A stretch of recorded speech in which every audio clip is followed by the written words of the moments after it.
Selamat pagi Indonesia, Anda menyaksikan seputar Bali terkini pukul 9 waktu Indonesia Tengah bersama saya, Madi Sukadenekarang. Operasi tangkap tangan di Kementerian Perhubungan hendaknya dijadikan pemicu di daerah dalam memberantas pungli sampai ke akar-akarnya. Karena saat ini banyak praktek pungli yang terjadi hingga mengganggu pertumbuhan dunia usaha dan ekonomi bangsa.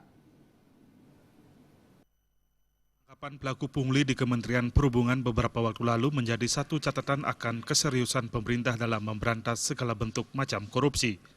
Anggota DPR RI Gede Sumerjayo Linggih menilai langkah ini harus dibarengi di masing-masing daerah. Setidaknya ada dua praktik pungli yang terjadi, yakni di atas dan di bawah meja. Pungli di atas meja terjadi karena dikondisikan dengan berbagai alasan oleh sejumlah lembaga, namun pertanggungjawaban dan penggunaannya ada.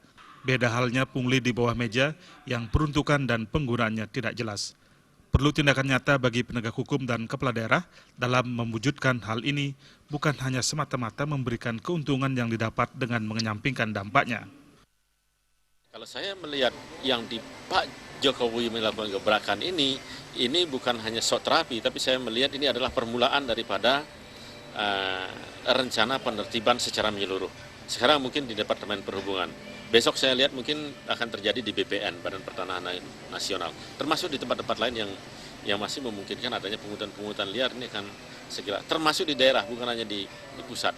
Makanya saya juga tidak melihat bahwa itu angkanya kecil, tapi saya melihat justru ini adalah permulaan yang awal yang baik.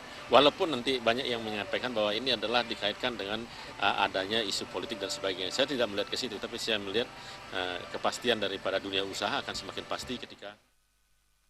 Gede Sumerjayo Linggih menambahkan kasus OTT di kantor Samsat Trenon kemarin bisa dijadikan pelajaran dan bukti nyata pungli masih menjamur dan melibatkan oknum petugas sehingga harus diberantas.